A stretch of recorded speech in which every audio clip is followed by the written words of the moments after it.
Welcome back, everybody. Today we're doing a deep dive into something pretty awesome. Japanese swords, Oh, yeah.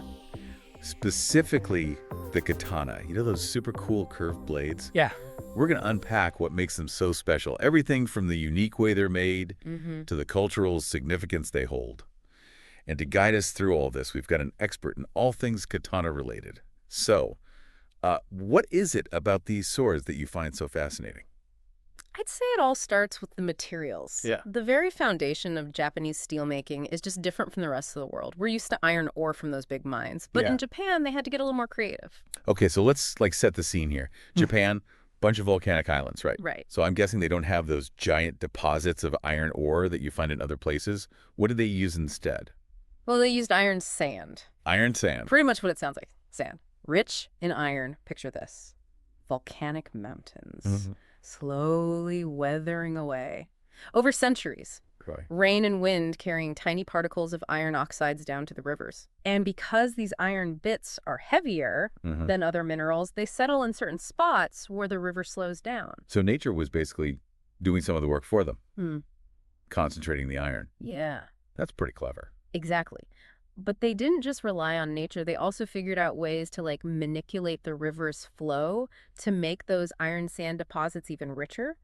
Imagine building these little dams and diversions, carefully guiding the water to increase that iron concentration. Wow. They could actually get these sands up to 80% iron oxides. Wow, that's serious dedication. Yeah. Even before they've started making the sword itself. Yeah. It really makes you appreciate the resourcefulness of those early swordsmiths. Oh, absolutely. And that resourcefulness really shines through in the next step. The Tatara method, this ancient process they used to smelt the iron. The Tatara method. Yeah, just imagine like an annual event steep in tradition, transforming that iron sand into raw steel. Okay, I'm picturing it. Give me the details. Yeah. What did this Tatara method actually involve? So, giant clay furnace, shaped a bit like a bowl. They meticulously layer it with iron sand and charcoal, building it up carefully. Then they fire it up to a scorching 1,500 degrees Celsius. Wow. Now that's hot, but it's just below the melting point of iron. So they're not melting the iron completely. Why not? That's the ingenious part. By keeping it just below melting, they could control the process really precisely. They use these big bellows, traditionally powered by foot, Oh, wow. to pump air into the furnace, Huh. like a giant lung breathing oxygen into the fire. So it's not just heat. It's about controlling the airflow, too. Exactly. That control allowed them to remove impurities from the iron, a bit like skimming the slag off the top of molten metal. It's a really demanding process, physically and mentally, Yeah. for about 24 hours. Wow. These swordsmiths are working tirelessly, feeding the furnace, pumping those bellows, It sounds exhausting. and constantly monitoring the temperature. I'm exhausted just thinking about it. But at the end of this whole ordeal, what do they have? 100-kilogram block of raw steel. It's this incredibly dense, solid mass that represents hours of backbreaking labor and incredible skill. It's literally the foundation of the katana. From sand to steel, that's quite a transformation. But we're still a long way from a finished sword, right? Oh, absolutely. The journey's just beginning. Right. Now we move from the brute force of the Tatara furnace to the artistry of forging.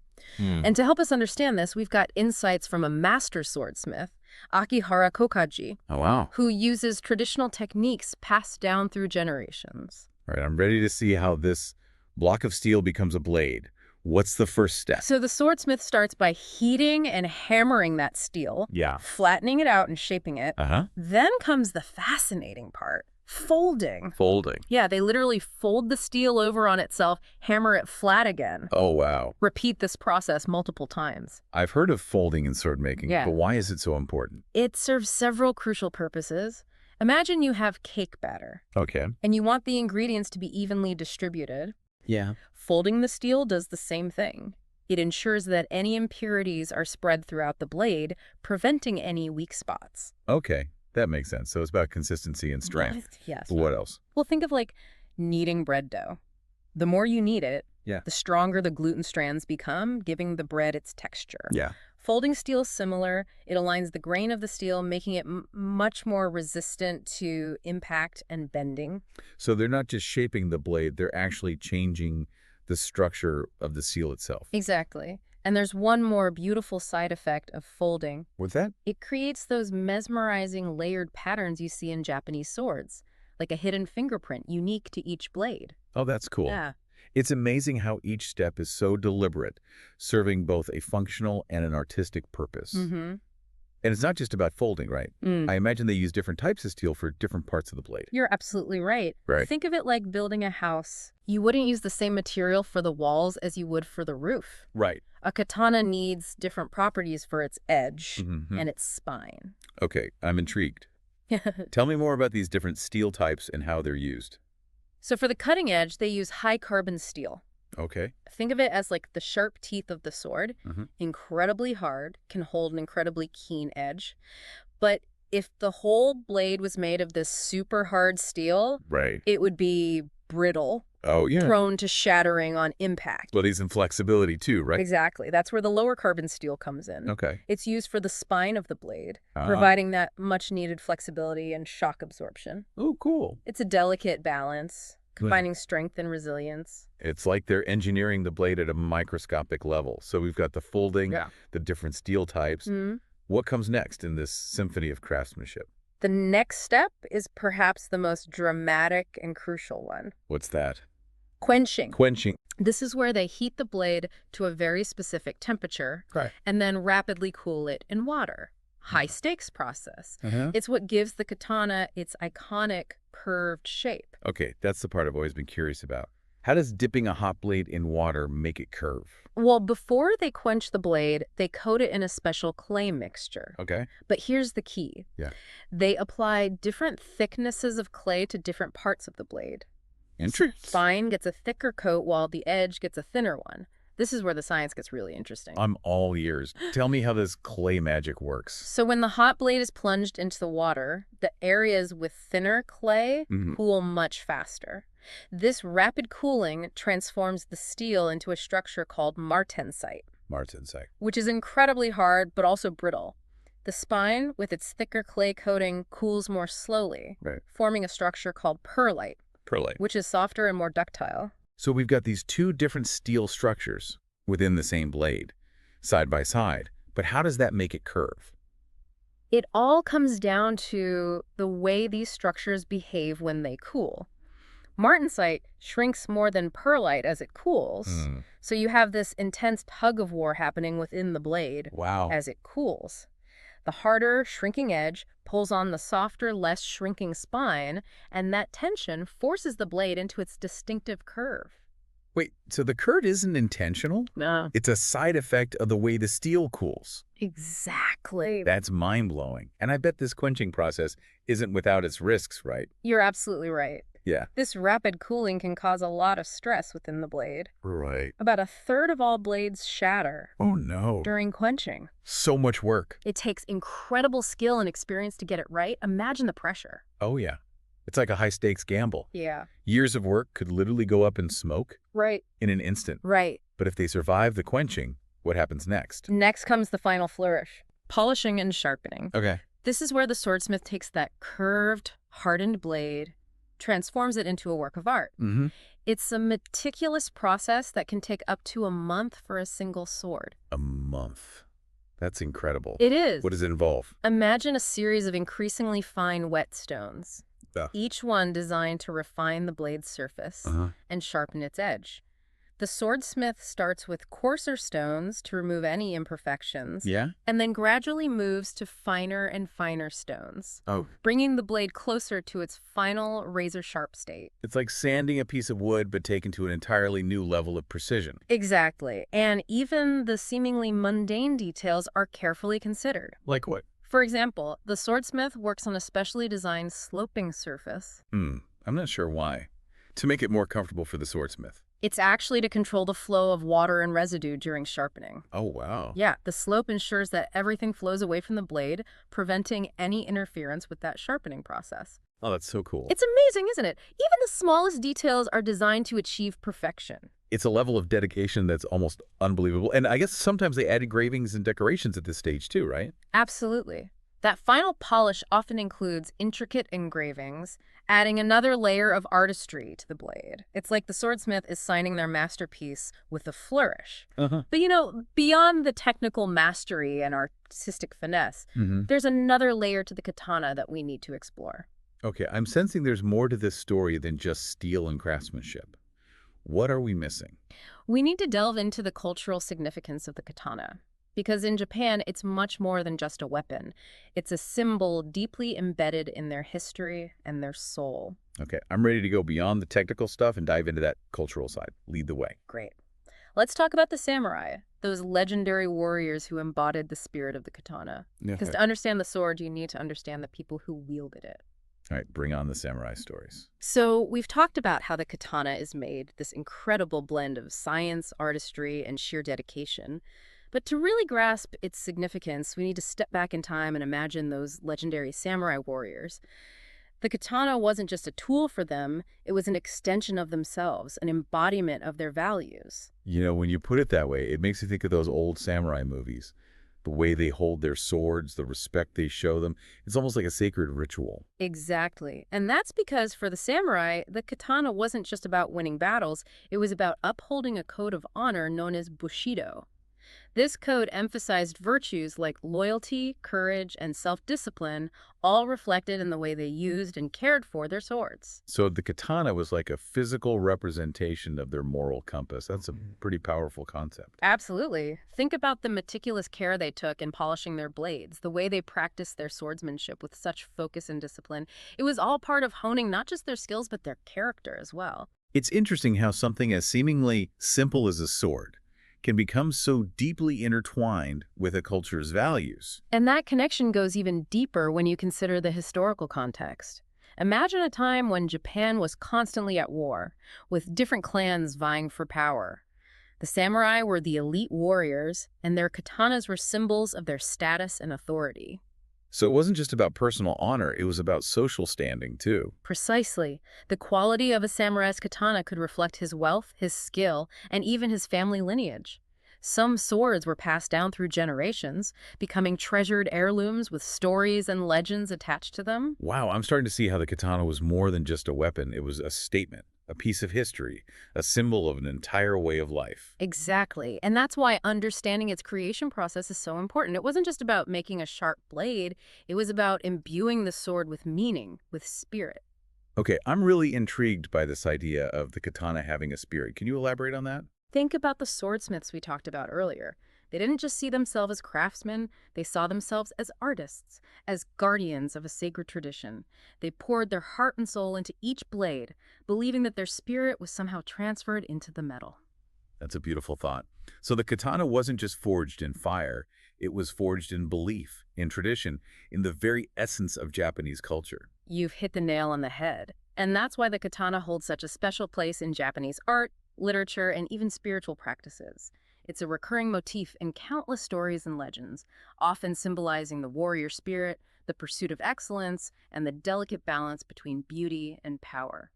It's amazing how something created centuries ago can still resonate so strongly today. It makes me wonder, how has the perception of the katana evolved over time? Is it still seen as this sacred symbol, or has its meaning shifted in modern Japan? That's a great question, and it's one we'll explore in more detail in the next part of our deep dive. Because while the traditional meaning of the katana is still deeply respected, its image has also been adapted and reinterpreted in modern Japanese culture. Okay, now I'm really curious to see how the katana fits into the modern world. But before we jump ahead, I want to go back to something you mentioned earlier about the samurai and their code of honor. Could you tell us more about that? Absolutely. The samurai code, known as Bushido, wasn't just a set of rules, it was a way of life that profoundly shaped Japanese society. It emphasized loyalty to one's lord, courage in the face of danger, and a constant striving for self-improvement. So it wasn't just about being a skilled warrior, it was about being a virtuous person. Exactly. And the katana played a central role in this philosophy. It was seen as a symbol of the samurai spirit, his commitment to honor and duty. Even the way they carried their swords was dictated by strict etiquette, reflecting their self-discipline and respect for others. You know, as we're talking, I'm starting to realize that the katana is like a window into the soul of Japan. It reflects their history, their values, their artistic sensibility. It's all there, embodied in this single object. I couldn't agree more. And that's why learning about the katana is so much more than just learning about a weapon. It's about understanding a culture, a philosophy, a way of seeing the world. And it's a journey that can take us to some unexpected places. Well, I'm definitely ready to keep exploring. But before we move on to the modern era, I want to take a moment to really appreciate the artistry involved in creating a katana. I mean, we've talked about the technical details, but there's something so mesmerizing about the way these swords look and feel. You're absolutely right. The katana is a true work of art, and its beauty is a direct result of the skill and dedication of those master swordsmiths. I'd love to hear more about that artistic side. What are some of the specific details that make a katana so aesthetically pleasing? Well, it starts with the shape of the blade itself. That graceful curve, the balance between the sharp edge and the sturdy spine. It's a testament to the swordsmith's understanding of both form and function. It's like they've captured the essence of both elegance and power in a single object. Precisely. And then there are the intricate details, the way the steel is layered, the subtle variations in the hammer, that wavy pattern along the cutting edge. It's like a fingerprint, unique to each blade. And let's not forget those beautiful engravings and decorations. I've seen some katanas with incredibly intricate designs, almost like miniature works of art in themselves. Absolutely. Those engravings weren't just decorative, they often held symbolic meaning, representing the owner's clan, his personal beliefs, or even stories from Japanese mythology. It's amazing how much thought and artistry went into every aspect of the katana. It wasn't just a weapon, it was a statement, a reflection of the owner's identity and values. And that's why the katana continues to fascinate people around the world, even today. It's a reminder that even the most practical objects can be imbued with beauty, meaning, and a deep connection to human history and culture. Well said. I'm feeling inspired to learn even more about these incredible swords, but I think it's time to shift gears and see how the katana has evolved in the modern era. Is it still seen as this sacred symbol, or has its image changed over time? That's a great question, and it's one that takes us to the heart of modern Japanese culture. Because while the katana's traditional meaning is still deeply respected, its image has also been adapted and reinterpreted in fascinating ways. Okay, I'm ready to explore that modern evolution. Lead the way. All right, so we've been talking about how the katana's image has evolved over time. Yeah. What role does it actually play in modern Japan today?